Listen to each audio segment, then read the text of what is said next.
Shalom Bapak Ibu yang dikasih oleh Tuhan. Apa kabar semuanya? Saya ingin menyampaikan kepada Bapak Ibu semua yang menyaksikan dari rumah khotbah ini, selamat merayakan Paskah, kebangkitan Tuhan kita Yesus Kristus. Sekalipun kita beribadah dari rumah, tapi kita tidak mengurangi sukacita kita terhadap apa yang sudah Tuhan kerjakan dalam kehidupan Anda dan saya. Hari ini kita merayakan Paskah atau kebangkitan Kristus Tuhan kita. Setelah 3 hari yang lalu kita merayakan Jumat Agung atau kematian Tuhan. Bapak Ibu yang dikasih oleh Tuhan, kebangkitan Kristus adalah sebuah peristiwa sejarah yang sangat luar biasa, besar dan mendasar dalam kehidupan kekristenan. Karena kebangkitan Tuhan itu mengubah kehidupan kita, mengubah iman kita, bahkan juga mengubah teologi yang dipercayai begitu lama oleh banyak orang.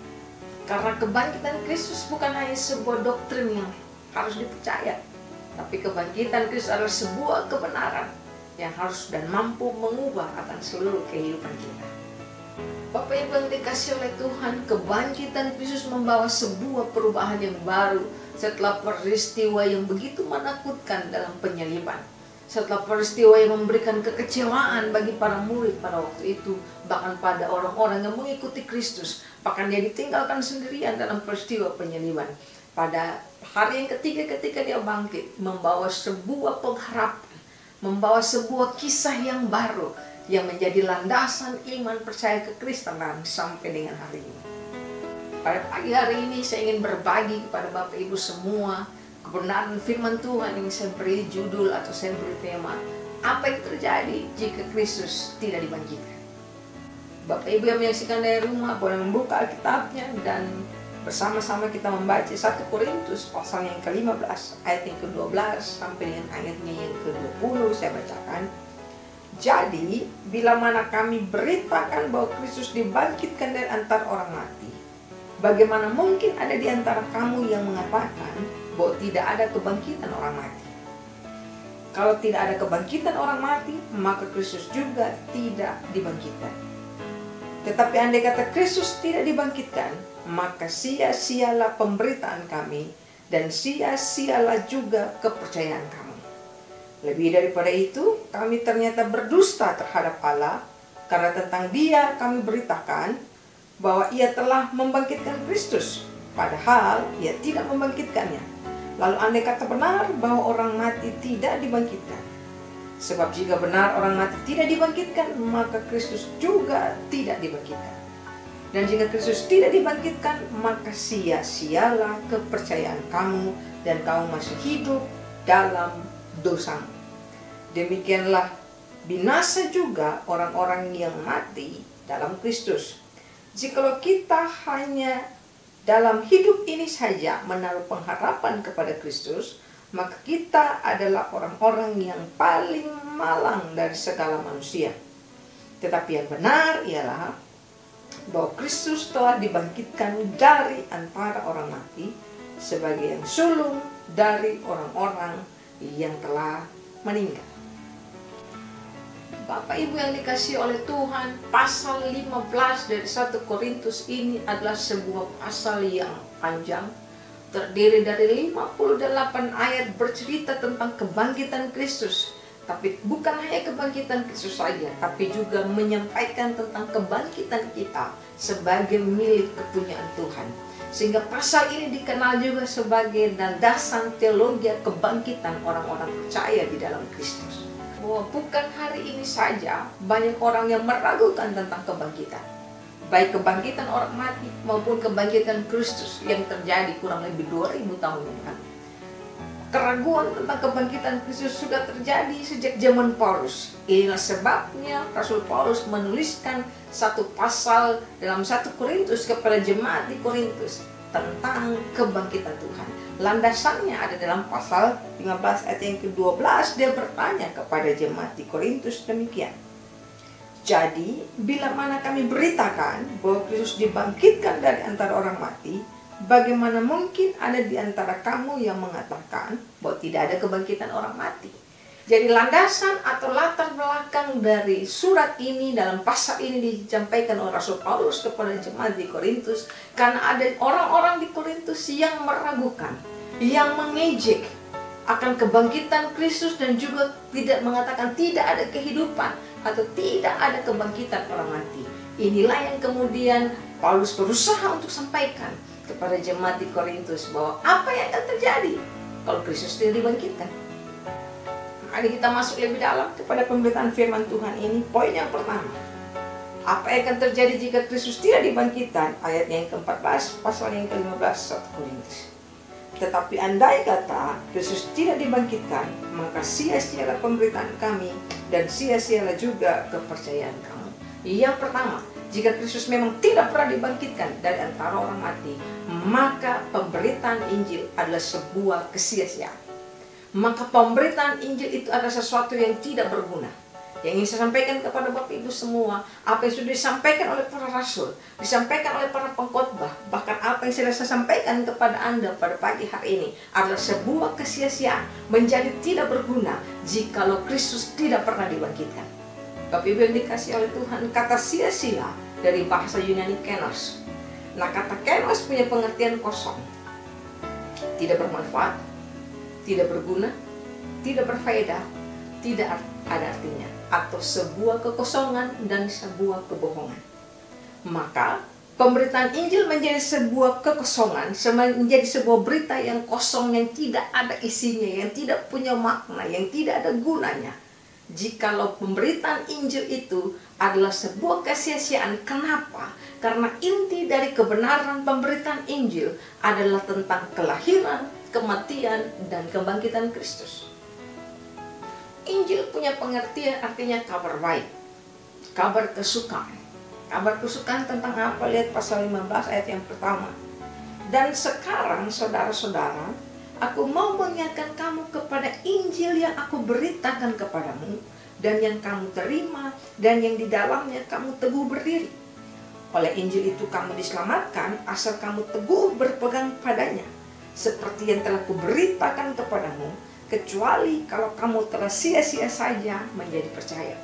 Jadi kalau Injil itu adalah sebuah kabar baik, akan tetapi jikalau Kristus tidak bangkit dari kematiannya, yang hari ini kita rayakan, maka kabar baik itu menjadi tidak berguna. Kabar baik itu menjadi kabar kosong yang tidak punya manfaat. Kabar baik itu menjadi kabar sia-sia, kabar burung saja, gosip saja, jikalau Kristus tidak pernah dibangkitkan dari antara orang mati. Sehingga jika kubur Kristus tidak pernah kosong, mayatnya masih ada di dalam kubur itu, maka apa yang sedang saya sampaikan kepada Anda dari tempat ini, di rumah-rumah Anda dengar, ini menjadi sebuah berita yang tidak ada gunanya. Bahkan pengkhotbah yang ribuan tahun yang lalu, atau pengkhotbah hari ini memberitakan tentang berita Paskah atau kebangkitan, adalah sebuah berita yang omong kosong, berita sia-sia, berita yang tidak ada gunanya, karena Kristus tidak pernah bangkit. Gereja-gereja akan disuruh tutup saja, walaupun hari ini banyak gereja yang ditutup, termasuk gereja kita, karena persoalan lain. Tapi jikalau Kristus tidak dibangkitkan dari antara orang mati, apa gunanya gereja? Memang gereja bukan bicara gedung, gereja berbicara Anda dan saya sebagai personal. Roh Allah tinggal di dalam Anda dan saya. Tapi bagaimana Roh Allah bisa tinggal di dalam Anda dan saya jikalau Kristus tidak pernah dibangkitkan dari antara orang mati? Poin yang kedua, jika Kristus tidak pernah dibangkitkan dari orang mati, apa yang terjadi? Ayat yang ke-14, bagian terakhir. Tetapi andai kata Kristus tidak dibangkitkan, maka sia-sialah pemberitaan kami, dan sia-sialah juga kepercayaan kamu. Poin yang kedua, jika Kristus tidak pernah dibangkitkan, maka iman percaya kita adalah iman percaya yang sia-sia, iman percaya yang hampa, iman percaya yang kosong. Lompat ke ayat yang ke-17, Rasul Paulus kembali mengatakan, dan jika Kristus tidak dibangkitkan, maka sia-sialah kepercayaan kamu, dan kamu masih hidup dalam dosamu. Sehingga kepercayaan kita digantungkan pada sebuah berita yang kosong tadi, lalu iman percaya kita pun adalah iman percaya yang sia-sia, Kata sia-sia kembali saya katakan dari kata kenos yang artinya kosong, hampa, tidak berarti, tidak berguna, tidak punya manfaat sama sekali. Artinya apa? Anda percaya kepada kebohongan. Anda melandaskan iman percaya Anda kepada sebuah berita omong kosong. Anda melandaskan iman percaya Anda pada sebuah hayalan, pada sebuah dongeng semata. Imanmu tidak berlandaskan pada sesuatu yang kokoh. Dan lebih daripada itu, bukan hanya Anda dan saya saja yang menaruh iman percaya kepada sesuatu yang sia-sia, hampa, dan kosong. Bahkan para pemberita Injil, bahkan para pahlawan iman yang tertulis dalam Ibrani 11, kita boleh tuliskan banyak nama di situ. Dan mereka semua pun menaruh percaya mereka kepada sesuatu yang sia-sia. Mereka membangun bahtera atas dasar iman, dan iman itu adalah sebuah kekosongan dan kebodohan. Abraham boleh menyerahkan anaknya karena berpikir itu dia sedang melakukan sebuah tindakan iman. Ternyata imannya berlandaskan pada sesuatu yang kosong dan sia-sia. Daniel menjadi seseorang yang terlihat bodoh dan percaya kepada sesuatu yang sia-sia. Padahal dia bersama dengan singa di sebuah tempat yang hampir menjadi makanan empuk. Sadrak, Mesak, dan Abednego juga pastinya percaya kepada sesuatu yang sia-sia, padahal mereka dilemparkan kepada perapian yang menyala-nyala. Belum lagi kita berbicara para martir yang harus dibunuh oleh karena pemberitaan Injil ini, oleh karena iman percaya mereka bahwa Kristus bangkit. Akan tetapi jikalau Kristus tidak bangkit, maka mereka pun mati dengan cara yang sia-sia, karena iman mereka kosong, iman mereka hampa. Inilah yang akan terjadi jikalau Kristus tidak dibangkitkan. Maka kita melandaskan kepercayaan kita, keyakinan kita pada sesuatu yang hampa, sesuatu yang kosong. Hal yang ketiga, apa yang akan terjadi jikalau Kristus tidak pernah dibangkitkan? Ayat yang ke-15, 1 Korintus pasal yang ke-15. Lebih daripada itu, kami ternyata berdusta terhadap Allah, karena tentang Dia kami katakan bahwa Ia telah membangkitkan Kristus, padahal Ia tidak membangkitkannya. Kalau andai kata benar bahwa orang mati tidak dibangkitkan. Yang ketiga adalah ini yang akan terjadi, bahwa para rasul ternyata memberitakan, bukan hanya memberitakan tentang berita yang sia-sia, bukan hanya iman percaya Anda dan saya dan iman percaya mereka adalah sebuah kebodohan. Yang ketiga juga dikatakan para rasul adalah saksi palsu yang membahas atau menceritakan tentang sebuah kejadian yang tidak pernah terjadi. Para rasul ditemui sebagai para rasul yang bersaksi tentang kebohongan. Para rasul ditemui sebagai para rasul yang bersumpah palsu di hadapan Tuhan dan di hadapan manusia. Bahkan berita itu mungkin tersiar sampai dengan hari ini. Tapi jikalau Kristus tidak pernah dibangkitkan, maka mereka semua adalah saksi-saksi kebohongan, saksi-saksi berita palsu yang menyampaikan tentang kebangkitan Kristus. Kalau kita runut ke belakang, maka bukan hanya para rasul yang bersaksi palsu atau berdusta tentang kebenaran berita Injil. Bahkan kita bisa tarik kepada penulis perjanjian lama pun menceritakan tentang sebuah kebohongan. Karena landasan penulisan perjanjian baru dilandaskan kepada perjanjian lama juga. Maka ini adalah sebuah kesatuan yang tidak bisa dipisahkan. Jika Kristus tidak dibangkitkan, maka Alkitab akan diruntuhkan. Berita tentang firman Allah, maka itu bukan lagi sebuah firman Allah, tapi sebuah firman yang penuh dengan berita palsu dan kabar bohong. Yang keempat, apa yang terjadi jika Kristus tidak dibangkitkan? Ayat yang ke-17, 1 Korintus pasal 15. Dan jika Kristus tidak dibangkitkan, maka sia-sialah kepercayaan kamu, dan kamu masih hidup dalam dosamu. Hal yang keempat adalah bahwa status Anda dan saya, status mereka yang dahulu percaya, bahkan mereka yang mungkin akan percaya kepada Kristus, adalah statusnya tetap sama sebagai orang-orang berdosa. Jika Yesus memang mati di salib, tapi kalau dia tidak pernah dibangkitkan pada hari yang ketiga, maka itu berarti Allah tidak puas dengan pengorbanan Yesus di atas kayu salib. Karena jika tidak ada pengorbanan Kristus di atas kayu salib, maka tidak akan ada karya penebusan dosa yang dikerjakan oleh Yesus bagi Anda dan saya. Maka kita tetap tinggal di dalam dosa, karena Allah tidak pernah terpuaskan dengan pengorbanan yang dikerjakan jika tidak ada kebangkitan. Jika tidak ada kebangkitan, maka tidak ada rekonsiliasi. Tidak ada pendamaian antara kita dengan Allah. Tidak ada pengampunan dosa. Tidak ada pembenaran oleh Tuhan bagi Anda dan saya, karena Allah tidak terpuaskan oleh karya yang sedang dikerjakan. Kabar baiknya bagi Anda dan saya ada di ayat yang ke-20. Betulkah bahwa Kristus itu tidak dibangkitkan? Kita lihat ayat yang ke-20, dikatakan oleh Rasul Paulus demikian. Tetapi yang benar ialah bahwa Kristus telah dibangkitkan dari antara orang mati sebagai yang sulung dari orang-orang yang telah meninggal.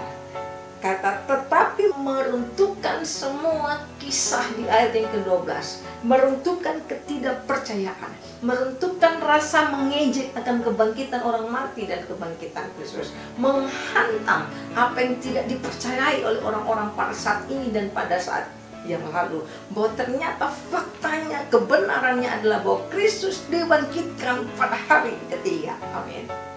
Dengan kata lain, Yesus mengerjakan pekerjaannya dengan sempurna.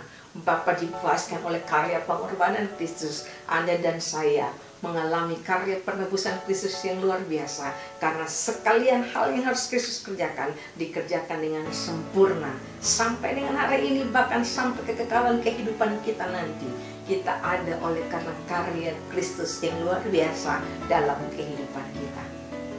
Amin. Buat kebenaran firman Tuhan, sekali lagi saya menyampaikan selamat merayakan Paskah kebangkitan Yesus Tuhan kita. Tuhan Yesus memberkati.